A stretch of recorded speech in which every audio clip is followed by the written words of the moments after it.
할렐루야. 우리 옆방 인사합시다. 하나님 우리 함께 하십니다. 시작. 하나님 우리 함께 하십니다. 자, 우리 얼굴 보면서 이렇게 인사합니다. 올해에도 당신의 얼굴을 보니 하나님의 얼굴을 보는 것 같습니다. 시작. 올해에도 당신의 얼굴을 보니 하나님의 얼굴을 보는 것 같습니다. 네, 하나님의 얼굴을 보면서 찡그리지 마시고 화내지 마시고 웃으면서 보시기 바랍니다. 아멘. 다 저를 주목해 주시기 바랍니다. 우연히 장진영 시인의 길 가다 흘린 흰소리라는 시집을 읽게 되었습니다. 흰소리는 다들 알다시피 터무니없이 거들먹거리거나 허풍을 치는 것을 말하지요. 여러 가지의 시가 있는데 그 중에 한 시만 소개합니다. 제목은 노을과 마주하다. 시는 유언이고 싶다. 길 가다 흘린 흰소리가 하루라는 길목 끝에 노을과 마주한다. 저 붉은 비단 위에 낙서라도 하고 싶다. 좋은 글씨 한자 쓰기에 망설임은 지평선 넘어 바다에 스며들고 있다. 손가락 굳어질까 두려워 움쩍거려 본다. 잘은 모르겠지만 시인은 암투병 중인 것 같아요. 그렇게 죽음을 암시하는 시어들이 그 시의 곳곳에 등장합니다. 오늘 시도 유언이라든가 하루라는 길목 끝에 노을이라든가 붉은 비단 같은 시어들은 죽음을 암시하는 시어들로 보입니다.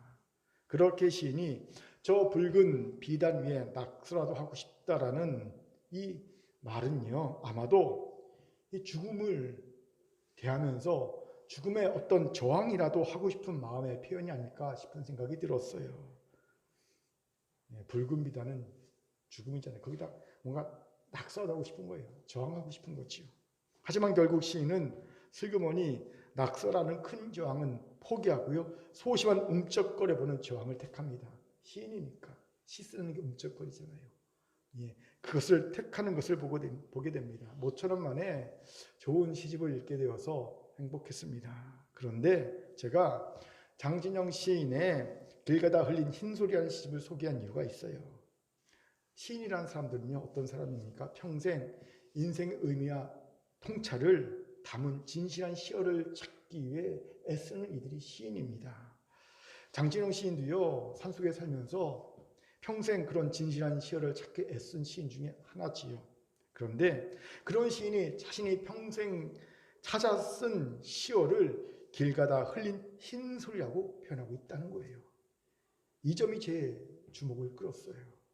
궁금했습니다. 왜 시인은 자신이 평생을 노력하여 찾아낸 그리고 쓴 진실한 시어들을 길 가다 흘린 흰소리라고 격하여서 부르고 있을까요? 생각하다가 나름대로의 정답이 아니죠. 해답을 찾아보았습니다. 두 가지가 생각났어요. 첫째는 진실한 시어들이었으면 하는 간절한 바람을 담은 역설적 표현이겠다. 마치 자신이 너무 사랑한 자녀를 남한테 소개할 때 옛 어른들이 미욱한 자녀입니다 라고 얘기하죠. 미욱하단 말은 뭡니까? 어리석고 미련하다는 뜻이지요. 진짜 어리석고 미련해서 그런 얘기를 하는 게 아니지요. 겸손의 표현이기도 하지만 어리석고 미련하지 않게 자랐으면 좋겠다라는 부모의 간절한 마음을 담은 역설적 표현입니다. 그래서 미욱한 내 자녀입니다 라고 소개하는 것과 마찬가지라는 겁니다. 여러분, 자신의 평생을 찾아 쓴 진실한 시어들이 흰소리가 되지 않기를 간절히 바라는 시인의 바람이 도리어 길 가다 흘린 흰소리라는 역설적 표현으로 나타나고 있는 것이 아닌가라는 생각을 하게 되었다는 거지요. 두 번째는요, 시인이 죽음을 당면하고 있는 상황이었기 때문이라는 겁니다. 죽음에는요, 우리가 했던 모든 말들, 모든 약속을 흰소리로 만들어버린 능력이 있습니다. 한 예로 평생 함께하며 지켜주겠다는 진실한 약속도 죽음 앞에서는 흰소리가 되어버리죠. 어쩔 수 없습니다. 죽어버리면 끝이니까. 이처럼 시인이 평생 인생의 통찰을 깨달아 내놓은 수많은 시어도 죽음 앞에서는 흰소리처럼 느껴진다는 거예요. 죽음을 앞두고 내가 그동안 발견한 그 많은 시어들이, 인생의 의미와 통찰하는 시어들이 무슨 의미가 있을까? 흰소리가 되고 말 건 아닐까라는 두려움을 느꼈다는 거지요. 그런데 시인의 이런 통찰이 귀합니다. 왜입니까? 이것이 죽음 앞에 선 인생들의 어쩔 수 없는 한계이기 때문이지요. 그렇습니다. 죽음 앞에서 인간들은요, 그들이 한 모든 말과 그들이 한 모든 약속이 다 흰소리가 되는 것을 경험합니다. 괜히 인간 중 가장 지혜롭다고 평가받았던 솔로몬이 전도서에서 인생의 모든 것들을 헛되다고 고백한 것이 아니지요. 우리가 잘 아는 전도서 1장부터 1장 2절 3절 말씀을 힘있게 읽겠습니다. 시작. 전도자가 이르되 헛되고 헛되며 헛되고 헛되니 모든 것이 헛되도다. 해 아래에서 수고하는 모든 수고가 사람에게 무엇이 유익한가? 아멘. 솔로몬이 왜 이렇게 헛되다 말 반복합니까? 죽음을 벗어날 방법이 없기 때문입니다. 이 죽음 앞에서 인간의 모든 말들은 흰소리가 되고요, 모든 행동은 헛수고가 된다는 것을 솔로몬이 깨달았기 때문입니다. 여기에서 하나님의 말씀과 약속이 새롭게 다가오지요. 우리 같이 민수기 23장 19절을 힘있게 읽도록 하겠습니다. 시작. 하나님은 사람이 아니시니 거짓말을 하지 않으시고 인생이 아니시니 후회가 없으시도다. 어찌 그 말씀하신 말을 행하지 않으시며 하신 말씀을 실행하지 않으시랴. 아멘. 보세요. 하나님께는요, 흰소리가 없습니다. 헛수고가 없습니다. 왜요? 사람이 아니시기 때문입니다. 즉 죽음을 이기신 영원하신 하나님, 전능하신 주가 하나님이십니다. 이러니 온 우주에서 우리가 유일하게 믿고 신뢰하며 따를 말과 약속이 있다면 오직 하나님의 약속과 말씀뿐입니다. 그렇습니다. 하나님의 말씀과 약속은 유일하게 진실하고 믿고 신뢰할 수 있습니다. 그렇게 다른 누구의 말이 아닌 하나님의 약속과 말씀을 믿고 신뢰하고 따르는 자가 진짜 지혜로운 자입니다. 그런데 어리석은 이들은 반대로 합니다.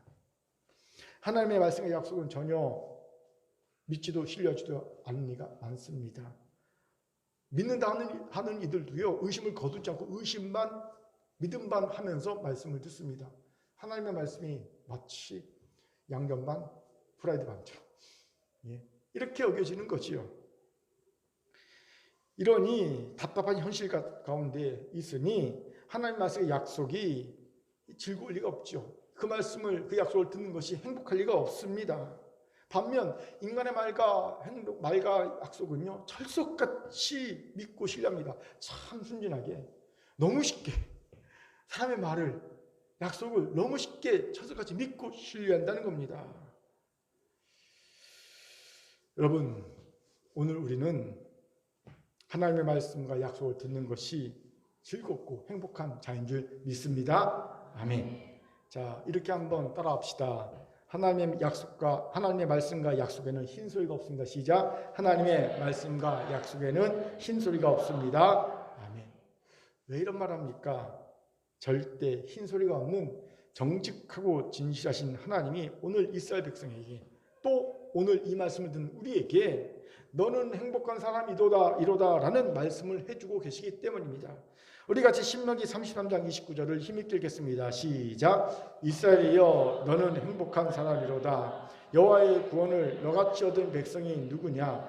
그는 너를 돕는 방패시요 내 영광의 가리시로다. 내 대적이 내게 복종하리니 내가 그들의 높은 곳을 밟으리로다. 아멘. 보세요. 하나님은 죽음을 앞둔 모세를 통해 이스라엘 백성에게 말씀하십니다. 이 말씀을 할 때의 모세는 죽기 바로 직전이거든요. 이스라엘이여 너는 행복한 사람이로다. 여러분, 이 말씀은 절대 흰소리가 아닙니다. 하나님께는 흰소리 자체가 없으시죠. 그런데 이 말씀을 듣는 이스라엘 백성이 처해 있는 현실은 과연 어떠할까요? 이 말씀을 들을 만한, 이 말씀을 듣고 진짜 그렇다고 느낄 만한 상황이었을까요? 그렇지 않다는 거지요. 왜입니까? 첫째, 그들이 믿고 따르던 절대적 카리스마를 가졌던 지도자 모세가 곧 죽을 상황입니다. 이건 여선지자 노릇을 했던 모세의 누이 미리암이 죽었을 때 그때의 충격과 비교할 수 없는 충격입니다. 그때도 이스라엘 백성은 통곡하고 울었습니다. 하지만 그때와 비교할 수 없는 차원이 다른 슬픔과 충격입니다. 마치 험악한 세상의 천의 고아처럼 남겨지는 듯한 심정을 느낄 만큼의 충격이었던 거죠. 대사건이었던 겁니다. 모세는 이스라엘 백성에게는요 절대적 영향을 끼쳤던 출애굽의 영이죠. 지도자지 않습니까? 그가 이제 죽고 없는 거예요. 둘째, 이스라엘 백성 앞에는 여전히 강대한 적들이 떡하니 버티고 있었습니다. 바로 가나안 7족속이죠. 이 가나안 7족속은요 이미 철기 문화를 향유하고 있었습니다. 이스라엘 백성은 청동기 문화를 갖고 있었는데 그들은 철기 문화를 가지고 철제 무기들을 양산하고 있었습니다. 철, 칼, 철, 방패, 철창, 철, 병거를 갖고 있었고요. 또 철옹성을 갖고 있었습니다. 그뿐입니까? 골리앗 같은 거인족들이 가나안에 산지에 있었습니다. 이들을 물리쳐야 가나안 땅을 정복할 수 있는 거예요. 그 과제가 앞에 있었습니다. 세 번째, 지난 40년 동안 이스라엘 백성들은요 광야 생활을 해왔습니다. 아무리 하나님이 불기둥 구름기둥 인도하시고 만나 매초기로 먹여주시고 지켜주셨고 또 반석에 물을 주셨지만 광야는 광야입니다. 5성급 호텔이 아니에요. 하나님이 막 만나 매초기 주시고 구름기둥 불기둥 주시고 반석에 물을 준다고 마치 광야가 5성급 호텔처럼 착각하면 안 됩니다. 광야는 광야입니다. 거칠고 힘든 곳입니다. 여러분, 아무리 좋은 관광지에 가도 일주일만 지나면 감흥이 떨어지지요. 집에 돌아가고 싶지요. 하물며 광야일까 봅니까? 그곳에서 이들은 자라고 40년을 살았습니다.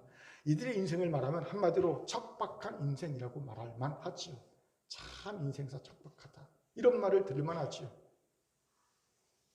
네 번째, 이들의 부모 세대,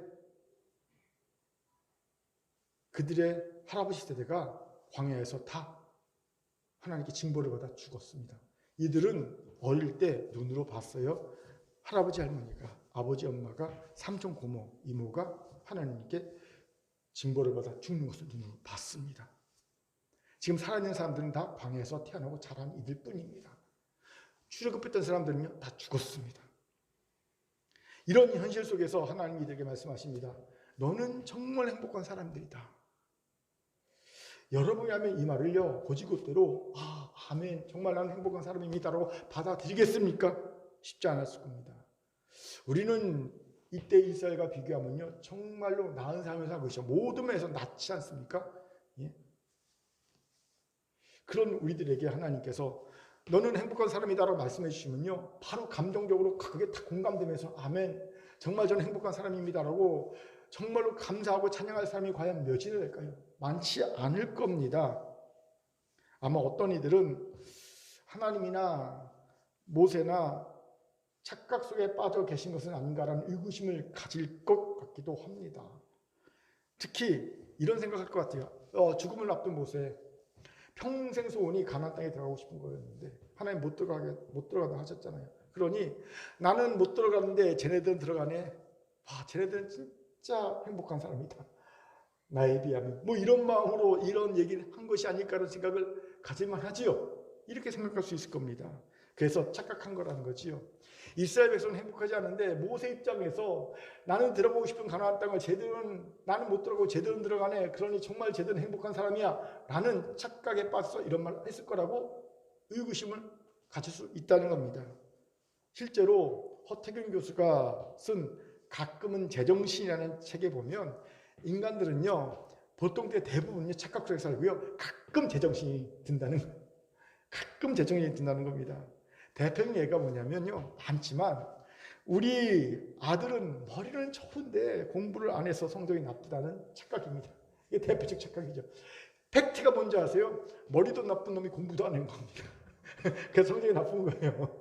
근데 우리는 착각합니다. 우리 아들은 머리는 좋은데 공부를 안 해요. 그래서 성적이 안 좋아요. 이런 생각을 한다는 거죠. 이렇듯 우리는 무수한 착각 속에 빠져 삽니다. 그래서 행복하다는 거예요. 예, 착각이 없으면요 우리는 불행한데 착각 속에 빠져있으면 좀 괜찮지 않아?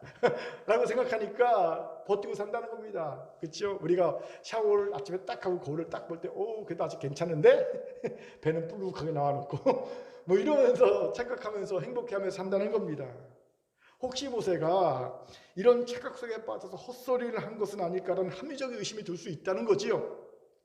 그런데 그렇잖아요. 어떻게 이런 말 합니까?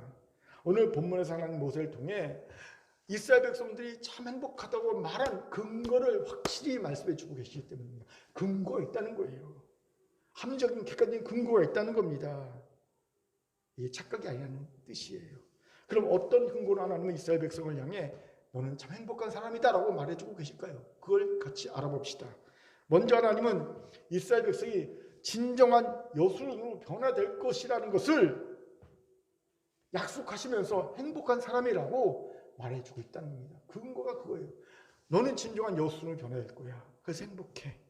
우리 같이 26절 읽도록 하겠습니다. 시작. 여수론이여 하나님 같은 이가 없도다. 그가 너를 도우시려고 하늘을 타고 궁창에서 위엄을 나타내시는도다. 아멘.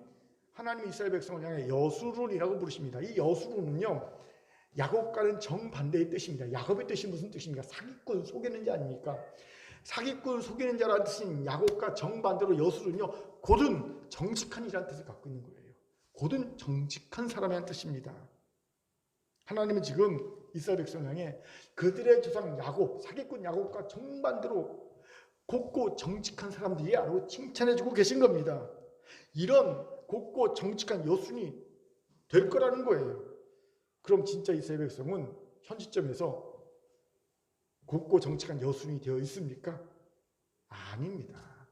우리는 그 증거를 신명기 32장 15절에서 확인하게 됩니다. 같이 읽겠습니다. 시작. 그런데 여순이 기름짐에 발로 찼도다. 내가 살리고 비대하고 윤택함에 자기를 지으신 하나님을 버리고 자기를 구원하신 반석을 업신여겼도다. 아멘. 32장 15절에서 하나님은 이스라엘 백성의 여술이라고 부르십니다. 그런데 그 뒤에 나온 말이 굉장히 부정적이죠. 여술은이 살찌고 기름지고 비대해짐에 하나님을 버리고 하나님을 업신여겼다고 말씀하십니다. 즉 잘 먹고 잘 살게 되니까 하나님 배신하고 하나님 발로 차버렸다는 겁니다. 곱고 정직하다는 뜻의 여술과 너무 정반대되는 행동을 하고 있지요. 한마디로 혹독하게 비꼬시는 말입니다. 이 32장 15절의 여술은요, 비꼬는 말이에요. 비꼬는. 그 영광스러운 이름인 여술에 걸맞지 않게 사는 이스라엘 백성을 향해 하나님의 가혹한 질책이 담긴 말이 여술이라는 말입니다. 여기서. 그런데 이 말씀과 30단정의 말씀은요, 시차가 별로 없어요. 거의 같은 시기에 주신 말씀입니다. 무슨 말입니까? 33장에서 이스라엘을 여술이라고 부르신 이유가 진짜 그들이 곱고 정직한 진짜 여순에게 그렇게 부르신 것이 아니었다는 겁니다. 그럼 왜 하나님은 이스라엘 여순이라고 부르신 것입니까? 내가 그렇게 만들어줄 거라는 거예요. 잘 먹고 잘 살게 되니까 마음이 삐딱해져갖고 하나님 배신하고 하나님 차버리는 그런 가짜 여순에서 곱고 정직한 여순으로 내가 너를 변화시켜 줄 거야. 그래서 여순을 부르신 거예요. 그리고 그것이 하나님이 너희는 행복한 삶이라고 말한 이유입니다. 변화될 거니까. 이것을 주목합시다. 하나님이 보시는 진정한 행복은요, 말만 여순이 아닌 진정한 여순으로 변화되는 거예요. 그리고 실제로 이들은 진짜 여순이 됩니다. 그리고 가나안 땅을 정복하고요, 곱고 정직한 하나님의 백성으로 승리해서만 살아갑니다. 성경에 많은 세대가 나오지만 이때 여호수아와 함께 가나안 땅을 정복한 이 세대만큼 진짜 옳고 곧은 여순이 되어서 하나님께 영광을 돌리는 승리의 세대는 없어요. 딱 이 세대만 그래요. 성경을 보십시오. 모든 세대가 다 맨날 하나님 앞에 죄를 짓고 벌받고 회개하고 돌아오고 막 그렇게 반복하지요. 그런데 딱 요 여호수아와 함께 가나안 땅을 정복했고 여호수아가 죽기까지 함께해도 요 세대만큼 진짜 여순으로 삽니다. 곱고 정직한 세대로 삽니다. 승리의 삶을 삽니다. 그렇게 다 유일한 세대 같아요. 성경에 보면. 그렇게 하나님이 인정하시는 행복을 얻기 원하십니까? 가짜 여순에서 진짜 여순으로 변화되십시오. 여기 우리 연약함이 있죠. 우리는 변화를 싫어합니다. 두려워합니다. 변화를 봉변치는 겁니다. 봉변이 뭡니까? 내가 뜻하지 않게 원하지 않는 해를 당하는 걸 봉변이라고 그러잖아요. 그런데 사실 봉변의 한자 뜻은요, 그게 아니죠. 만날 봉자에 변할 변자입니다.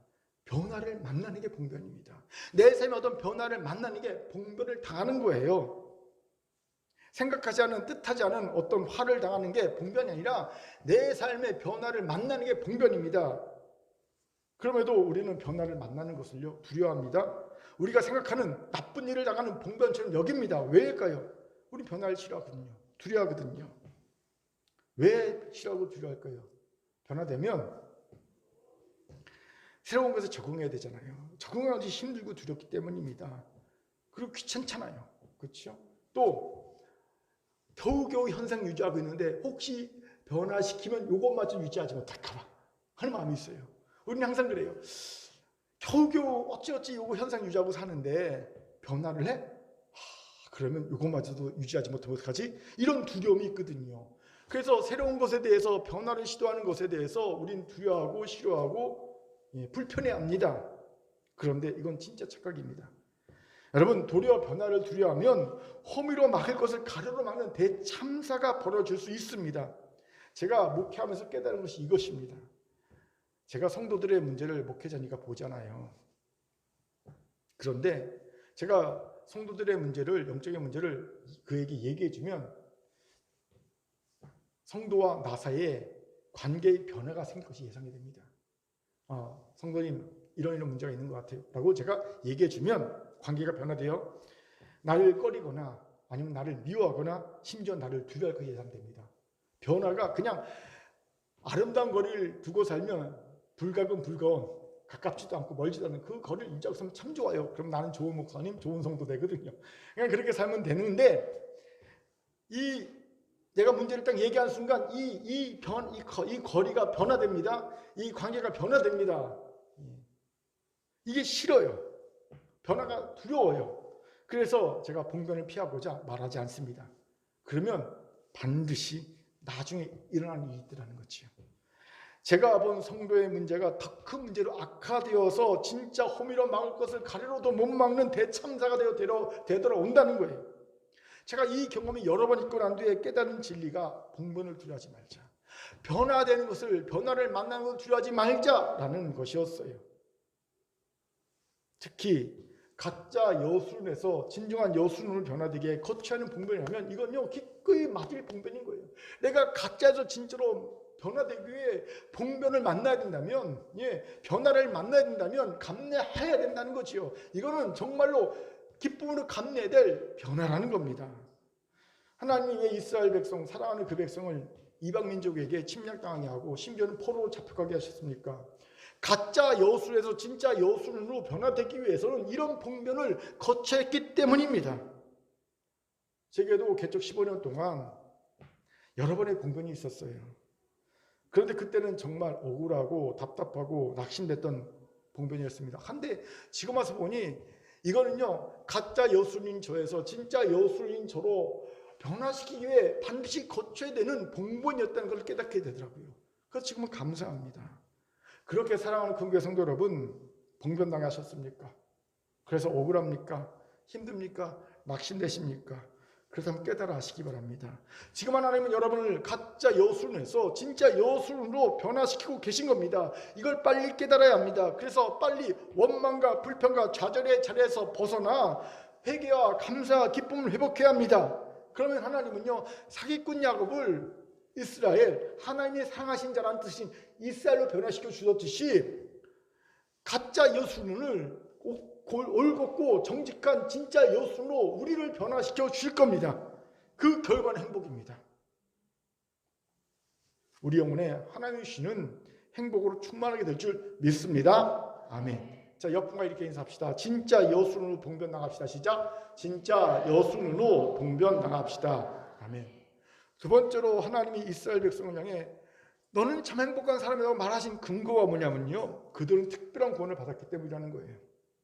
29절에서 여호와의 구원을 너같이 얻은 백성이 누구냐라는 모세의 질문을 보세요. 무슨 뜻입니까? 이스라엘은요 하나님의 특별한 구원, 사랑, 은혜를 받았다는 뜻입니다. 맞습니다. 정말 이스라엘만큼 하나님의 특별한 구원과 은혜와 사랑을 받은 민족은 없어요. 생각해 보세요. 누가 감히 대제국 애굽에서 노예를 한 명도 아니고 두 명도 아니고 100명도 아니고 거의 200만 명에 가까운 노예를 탈출시킬 수 있겠습니까? 이런 꿈이라도 꾸겠습니까? 못 꿉니다. 이게 여러분 애굽이 망한다고 될 일입니까? 여러분 애굽이 망하면 그냥 망합니까? 다른 거대한 또 제국이 쳐들어와서 망하겠죠? 그러면 그 거대한 제국이 노예들을 그냥 다 해방시켜 줄까요? 미쳤습니까? 해방시켜 주긴? 그냥 노예로 그대로 또 있을 겁니다. 그렇기에 애굽이 망한다고 해도 노예 생활에서 벗어날 가능성은요 거의 없다고 봐야 합니다. 그런데 하나님은요 피 한 방울 안 흘리고 애굽에서 200만 명에 가까운 노예들을 탈주시켰습니다. 10가지 지향과 홍해의 능력으로 탈주시켰습니다. 이건 하나님이 아니면 결코 행할 수 없는 구원과 은혜와 능력입니다. 세계사를 보면요 이때쯤 돼갖고 애굽의 왕조가 바뀌어버립니다. 당연히 그럴 수밖에 없겠지요. 여러분 사회 근간을 경제 근간을 유지하는 게 노예였는데 노예들이 빠졌으니 그 왕조가 버틸 수 있겠습니까? 왕조가 바뀌어버리죠. 예. 바뀔 수밖에 없겠죠. 예. 특별한 은혜를 구원을 사랑을 주셨습니다. 또 누가 있어 200만 명이 되는 사람들이 광야 40년을 돌아다니는데 먹이고 입히고 재우고 보호하고 지키고 인도할 수 있겠습니까? 이 상상에 가는 얘기입니까 여러분? 200만 명입니다. 오줌을 싸면요 그곳이 어떻게 됩니까? 바다 강이 되는 거예요. 거기서 하루 그들이 여러분 대변을 보면요 거기가 옥토가 되는 거예요. 어마어마한 숫자입니다. 그렇죠? 그들을 매일 먹이는 겁니다. 입히는 겁니다. 재우는 겁니다. 보호하고 인도하는 겁니다. 누가 할 수 있겠습니까? 하나님이 아니면 할 수 없는 일을 하신 거예요. 하루 이틀도 40년을. 그런데 또 이스라엘 백성이 고분고분 순종이나 잘했습니까? 아니죠. 끄떡하면 다시 애굽으로 돌아갈래. 나 애굽의 양파가 먹고 싶어. 맨날 보면 양파 타령합니다. 애굽의 양파가 먹고 싶어. 그리고 애굽 가려고 합니다. 예. 10번이 하나님을 배반하려 했습니다. 그런 이들을 끌고 가야 되는 거예요. 누가 일하겠습니까? 할 수가 없었을 겁니다. 하나님이 간 겁니다. 그러면 하나님 이들을 끝까지 지키시고 보호하시고 인도하셔서 딱 이 자리 가나안 땅에 들어가기 직전까지 인도해 주신 겁니다. 이건 특별하단 말로도 부족한 정말 특별하고 특별한 구원과 은혜 사랑을 베풀어 주신 것이 맞습니다. 그렇게 하나님 말씀하시면 너는 행복한 사람이다. 너같이 여호와의 구원을 받은 민족이 있느냐? 찾아봐라. 있느냐? 없다. 여러분 세계사에서 이런 일이 있습니까? 없습니다. 이것 주목합시다. 특별한 구원을 받은 자들은 마땅히 행복해할 줄 알아야 합니다. 그런데 놀랍게도 그런 이들보다 그렇지 않은 이들이 훨씬 더 많다는 겁니다. 특별한 은혜, 특별한 구원, 특별한 사랑을 받았는데 행복해하지 않아요. 저는 목회하면서 실제로 이런 이들 여러 번 봤어요. 남들은 누리지 못하는 특별한 은혜를, 구원을, 사랑을 받은 이들입니다. 일단 남들보다 뛰어난 외모를 가졌고요. 지적 능력이 있어요. 스펙도 화려합니다. 그리고 가정환경도 좋습니다. 그 주변의 사람들도 그를 다 인정하고 사랑해 줍니다. 남들보다 특별한 구원과 은혜와 사랑을 받았습니다. 그런데 남들은 그렇게 다 아는데 자신만 모르는 거예요. 자신만 모르는 거예요.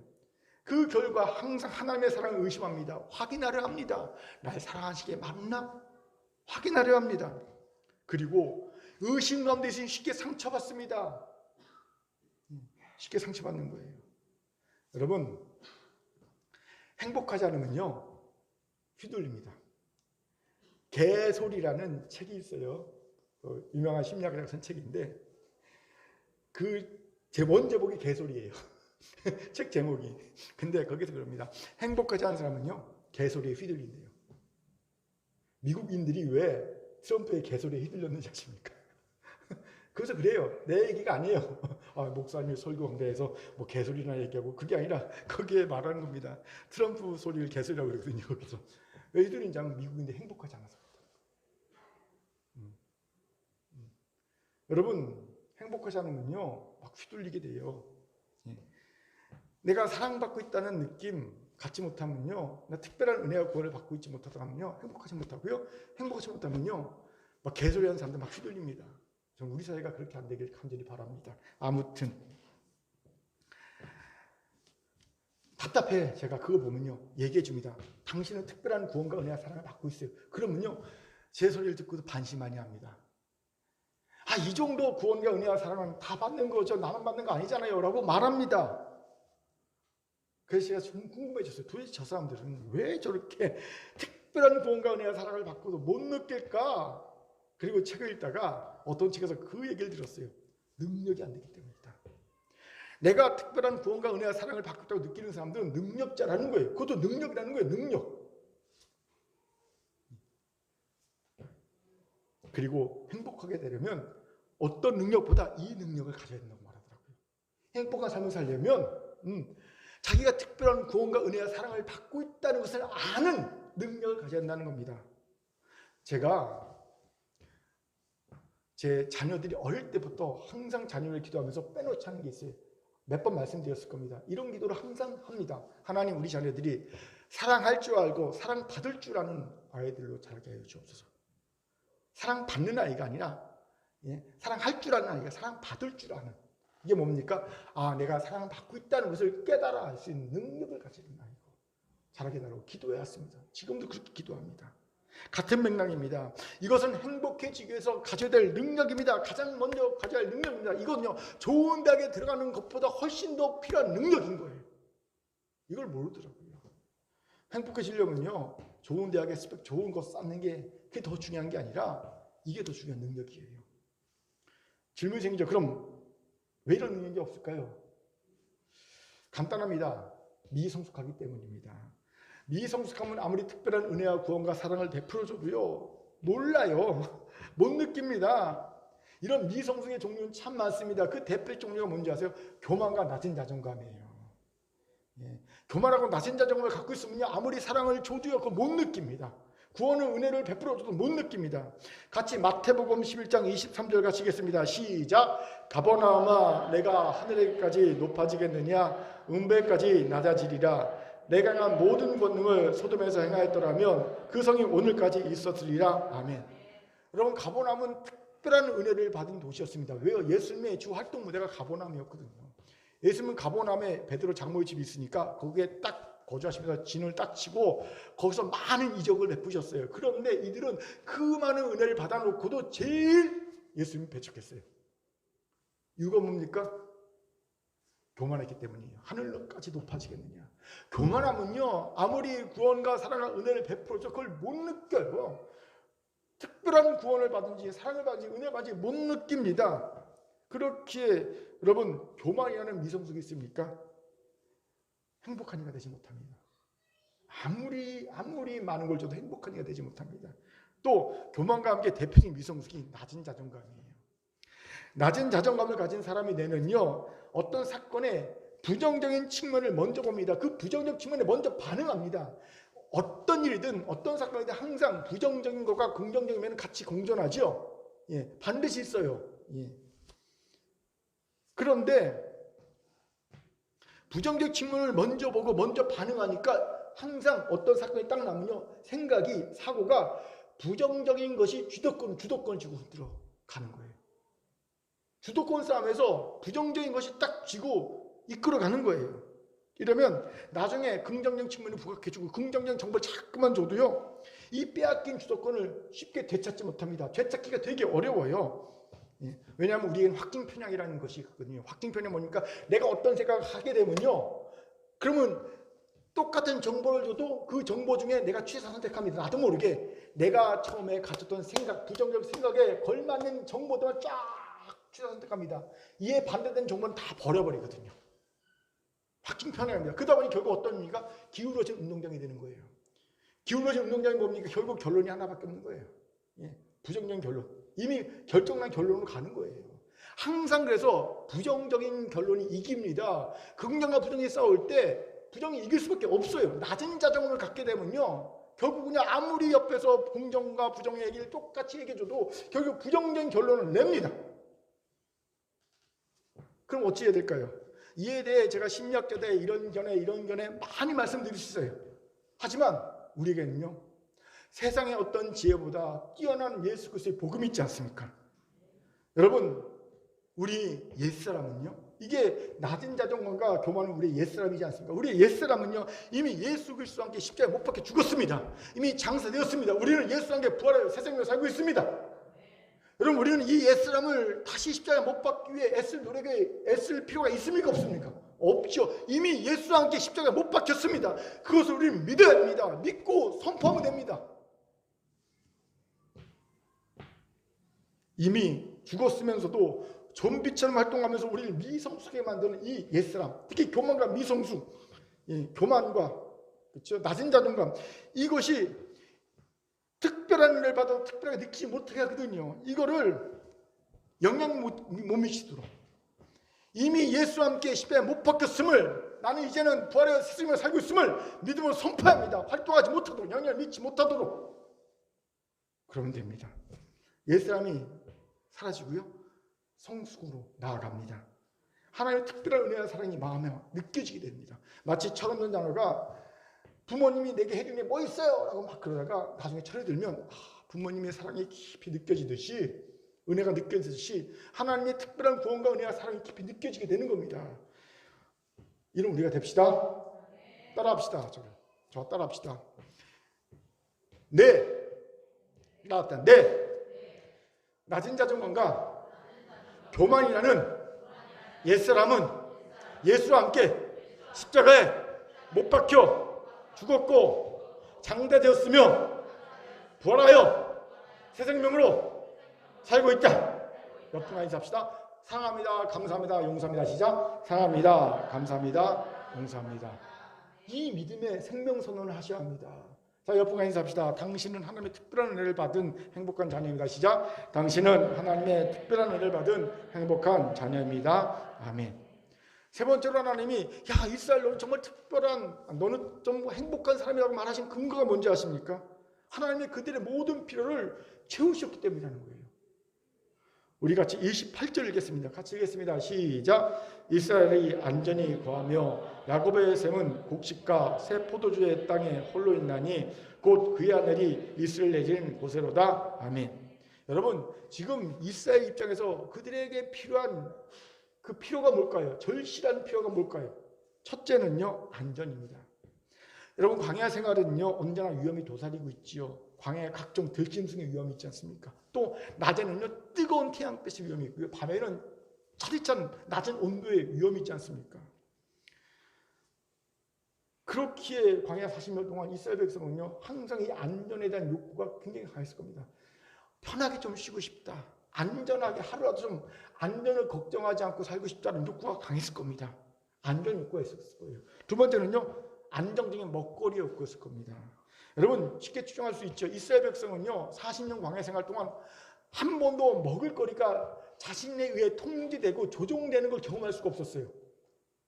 우린 적어도 여러분, 한 달 정도 먹을 거리는 우리가 통제하고 조정하면 살지 않습니까? 그렇죠? 집에 한 달 정도 쌀 놓고 살지 않습니까? 근데 이스라엘 백성은 아니에요. 당장 내일 먹을 수 있을지 예측이 안 돼요. 왜요? 하나님의 손에 있으니까. 하나님의 만나를 내려주시면 먹는 거고요, 안 내려주시면 못 먹는 거예요. 매출하기 내려주시면 먹는 거고요, 안 내려주시면 못 먹는 겁니다. 반송의 물 주시면 먹는 거고요, 안 주시면 못 먹는 거예요. 그러니까 40년 동안 자신들의 손에 통제된 적이 한 번도 없어요. 조종되는 게 없어요. 그냥 하늘만 바라봐야 합니다. 주시면 먹고 안 주시면 못 먹는 겁니다. 이뿐입니까? 과일 같은 거, 그리고 포도주 같은 것도요, 이것도 뭐 상상할 수 없죠. 여러분, 포도를 재배해야 포도주를 먹지요. 근데 광야 생활하면서 포도 재배가 됩니까? 안 되죠. 그러니까 술을 먹기가 쉽지 않습니다. 포도주 먹기가 쉽지 않아요. 예, 안정적인 먹거리, 먹고 싶은 걸 먹을 수 있는 상황이 아니었습니다. 그러니까 얼마나 욕구가 강했습니까? 안정적으로 먹거리 가지고 싶다, 조종하고 싶다, 이런 욕구가 있었을 겁니다. 세 번째는 자기만의 소유물입니다. 여러분, 광야는 누구의 땅도 아니죠. 공유지죠. 그냥, 그치요? 이스라엘 백성이 소유할 수 없었습니다. 40년 살았지만 소유지가 아니지요. 아십니까? 사람에게는요, 이 소유와 관련된 세 가지 욕구가 있어요. 가장 강한 욕구가 그 소유고요, 두 번째가 공유고요, 세 번째가 점유입니다. 사람은 능력이 되면 소유하고 싶어합니다. 나만의 것을 가지고 싶어합니다. 예. 그래서 자본주의가 생긴 건 아닙니까? 그런데 살다 보니까 나만의 것을 가질 수 없는 형편이 되면 어떡합니까? 안타깝지만 나만의 것을 가질 수 없는 형편이 되면 그래서 취하는 게 공유입니다. 우리 큰 교회가 이 건물 전체를 우리가 다 소유하고 싶지만 능력이 안 되니까, 비싸니까 공유하잖아요. 그렇죠? 근데 공유를 하는 거예요. 그런데 이것도 안 되는 사람이 있죠. 공유하니까 너무 힘들어. 이것마저 힘들어. 그럼 어떡합니까? 점유라도 하려고 합니다. 전세 월세. 점유잖아요. 전세 월세. 사람에게 그래서 소유와 공유와 점유의 개념이 있어요. 이스라엘 백성은요, 이걸 해본 적이 없어요. 왜요? 광야는 일단 공유지고요. 그리고 저녁 알라치면 하나님께서 구름 떠서 가라 그러시니까 텐트 접어 그러니까 기류의 삶이에요. 그냥 기류의 삶. 언제 떠날지 모릅니다. 그냥 하나님께서 구름 딱 띄워서 가 그러면 구름기 따라 돌아다녀야 합니다. 그러니까 공유도 소유도 점유도 제대로 할 수 없어. 그냥 스쳐 지나가는 인생이었습니다. 그러니 얼마나 그 내 것을 갖고 싶은 욕구가 강했겠습니까? 필요가 있었겠죠. 나도 내 것 갖고 싶다. 그런데 하나님은 이런 이스라엘의 욕구를 다 충족해 주겠다고 약속하십니다. 보세요. 28절에서 하나님은 이스라엘이 안전히 거한다고 하십니다. 안전 욕구의 충족이지요. 또한 곡식과 새 포도주를 약속하십니다. 안정적인 먹거리의 충족입니다. 마지막으로 홀로 있다 라고 말씀하십니다. 이 모든 것이 홀로 있다. 뭡니까? 경쟁자가 없다는 거예요. 너만의 것으로 소유할 수 있다는 겁니다. 그들의 소유 욕구를 충족시킨 말씀을 해주고 계신 겁니다. 너만의 거야. 이제 너희도 이제 소유할 수 있어. 한마디로 필요에 대한 완벽한 채우심을 약속하신 겁니다. 이러니 행복한 일이라는 거지요. 이것을 주목합시다. 하나님 우리의 모든 필요를 아십니다. 그리고 아실 뿐만 아니라 그 필요를 완벽하게 채워주십니다. 그럴 만한 능력도 있고 그럴 만한 사랑도 있습니다. 이러니 우리가 얼마나 행복합니까? 우리의 모든 필요를 아시는 분이 그 필요를 채우실 만한 사랑도 있고 능력도 있으니 이건 행복하지요. 여기서 이런 의구심입니다. 목사님, 저는 한 번도 내 필요를 하나님이 충족하게 넘치도록 채우신 걸 경험해 본 적이 없습니다. 언제나 애쓰고 수고해야지 겨우 그냥 딱 맞춰서 아니면 조금 부족하게 결핍하게 채워주신 것만 경험했지요. 좀 풍족하게 하나님이 넉넉히 채우신 거 별로 경험해 본 적이 없는데요. 여러분, 하나님은 절대 흰소리 하지 않습니다. 하나님은요, 흰소리가 없어요. 그렇게 만약 내 필요가 완벽하게 채워지지 않았다면요, 하나님 문제가 아닙니다. 내 문제입니다. 뭔가 내게 문제가 있어요. 그거 해결해야 합니다. 그 이유 알고 해결해야 합니다. 그러면요, 하나님이 채우시면 경험할 수 있습니다. 뭐가 문제입니까? 이유가 뭘까요? 두 가지입니다. 첫째는요, 우리는 내가 진짜 필요하지 않은데 필요하다고 착각하고 사는 겁니다. 그래서 필요를 못 채움받는 거예요. 두 번째는요, 필요합니다. 필요 인정됐습니다. 그런데 구하지 않는 겁니다. 먼저 우리는 무수한 착각 속에 삽니다. 이미 소개한 가끔은 제정신한 책에서 이런 얘기합니다. 착각은 우리 인간이 거부할 수 없는 숙명이다. 착각은 우리 인간이 거부할 수 없는 숙명이라는 겁니다. 인간은 애초부터 착각할 수밖에 없는 불완전한 존재로 만들어졌다고 말합니다. 착각의 예가 있죠. 나는 사람 보는 눈이 있어라는 착각. 이거 착각이라는 거예요. 많이 한 착각. 나는 좋은 사람이라는 착각. 이거 얼마나 많이 하고 삽니까? 예, 나는 좋은 사람이야 라는 착각. 또 나는 그 사람과 친하다는 착각. 안 친할 수 있어요. 우리는요 다 아는 사람이잖아요. 근데 친하다는 착각할 수 있어요. 그 다음에 우리는 하나라는 착각. 나는 처음부터 다 알고 있었던 착각. 내가 나서야 일이 된다는 착각. 그리고 나는 착각하지 않는 착각. 내가 제일 알아는 착각. 나는 착각하지 않는 착각. 이런 착각들, 무수한 착각 속에, 수많은 착각 속에 내가 파묻혀 살고 있다는 겁니다. 그리고 또 행복해야 합니다. 그래야. 그런데 우리가 그 많은 착각 중에 꼭 알아야 할 착각이 뭔지 아세요? 내 필요를 내가 안다는 착각. 내게 무엇이 필요한지 내가 제일 잘 알아라고 생각하는 거, 이게 엄청난 착각이라는 거예요. 이 착각은 하나님의 채우심을 방해합니다. 이 착각이 있으면 하나님이 안 채우세요. 못 채우세요. 빨리 깨어나야 합니다. 하나님이 깨어난 자에게만 우리의 필요를 채우실 수 있어요. 이 부분에서 제가 아픈 고백이 있어요. 제가 교회를 개척하고 난 다음에 우리 큰 교회의 필요를요, 부흥이라고 생각했어요. 개척했으니 큰 교회의 필요는 부흥이다. 그래갖고 이 큰 교회의 부흥을 위해 애쓰고 수고했습니다. 노력했습니다. 정말 열심히 특심한 남목사가 열심히 했습니다. 그런데 하나님이 안 채우시더라고요. 그래서 낙담도 되고 시험도 되고 물어봤어요. 하나님, 왜 그렇게 열심히 기도하고 열심히 했었는데 왜 부흥이라는 필요를 안 채우십니까? 그리고 제가 몇 년 전에 깨달은 게 있어요. 한 3, 4년 됐어요. 비로소. 내게 필요한, 우리 큰 교회에 필요했던 것은요, 부흥이 아니었어요. 뭔지 아십니까? 마음의 성숙이었어요. 마음의 치유였어요. 그게 하나님이 우리 큰 교회에 보신 필요였어요. 하나님 그것을 구했다면 그것을 주셨을 것이고요. 마음이 우리가 어느 일정 수준까지 성숙되면 그 다음 또 부흥을 더하여 주셨을 겁니다. 이걸 깨달은 지 얼마 안 됐어요. 몇 년밖에 안 됐어요. 그렇구나. 착각 속에 있었구나. 정말로 내가 필요한 것이 무엇이냐, 내가 아닌 하나님이 아시는데 내가 착각하고 내가 필요를 구하다가 하나님의 필요를, 채우심의 필요를 내가 경험하지 못했구나라는 걸 깨닫게 되었어요. 여러분, 그렇기에 내 필요를 내가 가장 잘한다는 착각을 깨시기 바랍니다. 그리고 이렇게 기도하세요. 하나님이 알고 계신 그 내 필요 나도 알게 해주세요. 이렇게 기도하세요. 이 착각되는 기도입니다. 기뻐하신 기도입니다. 하나님이 알고 계신 내 필요 나도 알게 해주세요 라고 기도하세요. 우리 송경신 예배 때 기도해 주는데 어떤 우리 교회 집사한테 하나님 이 기도하게 하시더라고요. 나도 모르게 이 기도가 나오더라고요. 하나님, 이렇게 기도해. 하나님이 알고 계신 그거 나도 알게 해주세요 기도하라고 하나님 말씀하시더라고요. 또한 우리는 필요를 제대로 알아도 구하지 않아서 못 받습니다. 당연합니다. 하나님, 우리가 필요를 알아도, 제대로 알아도 구해야 주십니다. 예수님께서 주기도문에 뭐라고 말씀하십니까? 일용할 양식을 구하라. 여러분, 일용할 양식은요 생존을 위한 필수지요. 그러니까 필수적인 거, 생존을 위한 필수적인 건요 그냥 구하지 않아도 당연히 그냥 주실 줄 알지요. 예수님은요 그렇게 말씀하지 않아요. 야, 매일마다 생존에 필요한 그 일용할 양식마저도 구해 말씀하시는 거예요. 여러분, 구해야 합니다. 왜 우리가 열심히 노력했는데 그냥 겨우 딱 맞추거나 아니면 약간 모자라거나 결핍을 경험해서 산 줄 아세요? 구하지 않았기 때문이에요. 하나님이 주시는 것은요 여러분 풍족함입니다. 하나님이 주시는 걸요 기본이 30배, 60배, 100배입니다. 500에 보십시오.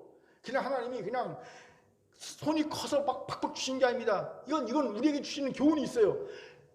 12광주에 남았거든요. 내가 너에게 주는 필요를 채워주는 것은 항상 풍족해 넘치도록 주는 거야. 이게 하나님의 채우심의 필요의 특징입니다. 하나님 우리의 필요 채우십니까? 그러면 딱 맞춰주시지 않아요. 우리는 그래, 하나님 딱 맞춰서 은혜다. 예전에 그랬거든요. 나 교육전수 할 때 돈이 그냥 100만 원 필요했는데 그냥 100만 원 딱 맞추셨어. 감사합니다 하나님. 막 간증하고 그랬거든요. 그런데 깨닫고 오니까 그게 아니에요. 하나님의 필요를 채우시면요 딱 맞춰주는 게 아니라 30배, 60배, 100배고요 12광주에 넘쳐 남는 겁니다. 이거 구하세요. 그런데 우리는 기도조차 안 하니까 구하지 못하는 거예요. 그러니까 열심히 노력해도 딱 맞거나 아니면 모자라거나 그러는 거예요. 안타깝지요. 여러분, 이제 구하십시오. 구체적으로 구하세요. 제가 2022년도 기도 제목 여러분께 받았잖아요. 받으면서 또 느낀 게 몇몇 빼놓고는 굉장히 기도 제목이 두루뭉실하다. 그러니까 실제적이고 측정 가능한 기도 제목을 내면 참 좋은데 자기는 나름대로 애써 썼어요. 근데 그 단어들이 추상적이에요. 전부 다. 추상적인 단어. 쉽게 하면 행복하게 해주세요. 뭐가 행복한 거예요, 여러분? 건강해져. 뭘 건강해도 구체적인 하나님 위가 안 좋은데 위 건강하게 해주세요. 위험 낫게 해주세요 라든가. 그치? 무릎 안 좋은데 무릎 낫게 해주세요. 이렇게 해줘야죠. 하나님 재물회복 주세요. 구체적으로 하나님 어느 정도 재물회복인가요? 하나님 내가 한 달에 한 2천 정도가 필요합니다. 한 2천만 원 정도 재물회복을 주세요. 뭔가 이렇게 측정 가능한 구체적인 기도 제목을 줬으면 참 좋겠는데 그냥 너무 두루뭉실한 거예요. 두루뭉실.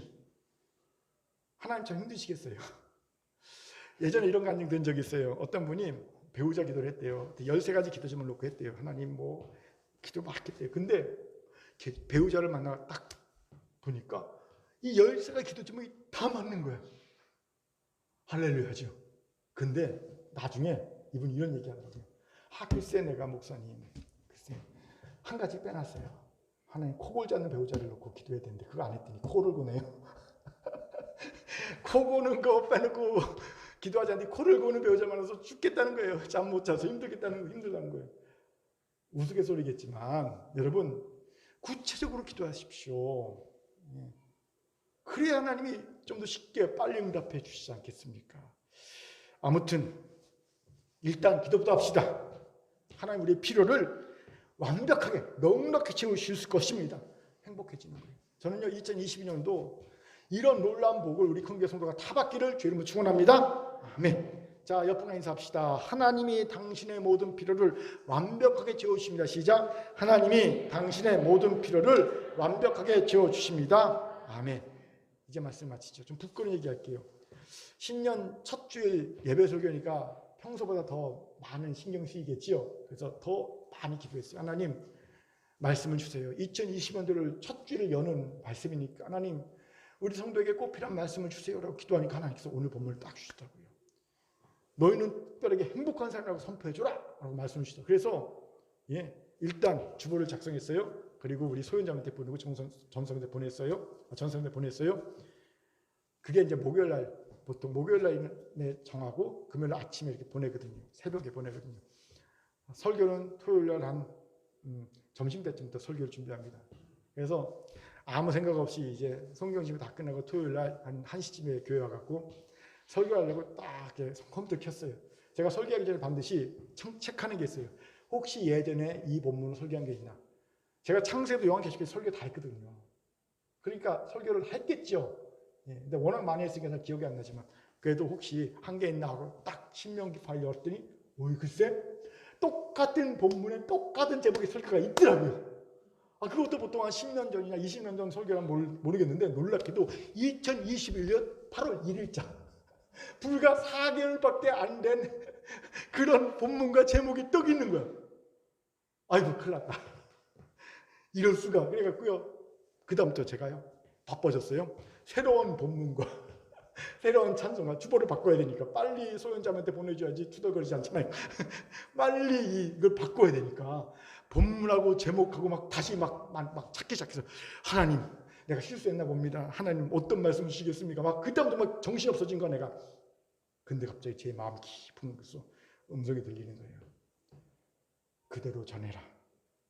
나는 큰교회 성도들이 이 말을 전해주고 싶다. 그래서 제가 딱 멈췄어요. 그래요? 그리고 이제 5개월밖에 안 된 설교를 다시 묵상하려니까 새롭게 해야 되잖아요. 힘든 거예요 사실은요. 그래서 묵상했어요. 하나님께서 전혀 새로운 말씀을 주시더라고요. 그러면서 제가 깨달은 것이 있어요. 하나님이 얼마나 우리 큰교회 성도들에게 2020년도에 행복하게 바라시는가 해서 하나님께서요 말씀하시더라고요. 야 그때 내가 얘기할 때 다 의심 반 믿음 반으로 말씀을 듣더라. 그렇게 이번에는 천명하라. 나는 절대 흰소리하지 않는다. 이거 선포하고 말씀 전하라 그러더라고요. 그래서 제가 서론에 흰소리 얘기하는 거예요. 하나님께서 8월 1일 날 말씀을 전할 때 믿지 않더라는 거예요. 믿음 반 의심 반으로 말씀을 듣는 성도가 많았다는 거예요. 그래서 하나님 다시 한번 말씀하시는 거예요. 야 내가 절대 흰소리하지 않아. 엉터리 말하지 않아. 나는 진실해. 이거를 선포하고 말씀을 전하라고 그러시더라고요. 그래서 오늘 흰소리 얘기하고 말씀을 선포한 거예요. 믿으십시오. 우리는 진짜 행복한 사람입니다. 이유가 뭡니까? 하나님 말씀하세요. 이걸 이루시겠다는 거예요. 2020년도에 우리가 행복하기 위해서 첫째 뭐였습니까? 우리를 가짜 여호수에서 진짜 여호수를 변화시켜 주실 거라는 거예요. 사기꾼 야곱에서 하나님이 사랑하신다 이스라엘을 바꾸듯이 우리가 곱고 정의로운 그런 여호수로 변화시켜 주실 거라는 겁니다. 그렇게 여러분 봉변당함을 두려워하지 마시기 바랍니다. 또한 우리는 하나님의 특별한 은혜와 사랑을 깨달아 성숙한 사람이 될 거라는 거예요. 하나님께서 우리의 교만과 낮은 자랑함을 이미 처리해 주셨습니다. 십자가에서. 여러분 믿음으로 선포합시다. 내 옛사람은 예수라기 십자가에 못 박혀 죽었고 장사되었으며 우리는 부활하여 새 생명을 살고 있습니다. 이 믿음의 선포를 해서 성숙해집시다. 그래서 하나님의 특별한 구원과 은혜와 사랑을 매일 깨달아 아시기 바랍니다. 세 번째로는요, 하나님 우리의 모든 필요를 완벽하게 채우실 거라는 걸 약속하신 거예요. 여러분 하나님은요 우리의 필요를 아십니다. 그리고 그 필요를 채우시는 능력과 사랑도 있으십니다. 그 하나님을 믿고 착각 깨십시다. 내 필요를 내가 알아. 깨시고요. 기도합시다. 하나님께서 딱 맞게 조금 모자라는 게 아니라 흘러 넘쳐 누르고 흘러 넘치도록 채워줄 겁니다. 30배, 60배, 100배로 채워줄 겁니다. 12광주 넘게 채워줄 겁니다. 이 은혜로 올 한해 허락하시는 거예요. 약속의 말씀입니다. 붙잡으세요. 여러분 것을 만드세요. 그리고 이 말씀을 주장하며 살아갈 때 행복한 이스라엘, 행복한 한국의 성도가 될 줄 믿습니다. 하나님의 말씀이었습니다. 아멘. 기도하겠습니다. 사랑과 자비 하나님 참 감사합니다. 하나님 2020년도 하나님 우리 큰교회 성도에게 말씀하십니다. 너는 행복한 사람이다. 아멘. 이 말씀이, 이 약속이 내 것임을 믿습니다. 이 약속을 성취하며 누리는 행복한 성도 교회 되게 도와주옵소서. 감사드리며 예수님 이름으로 기도합니다. 아멘.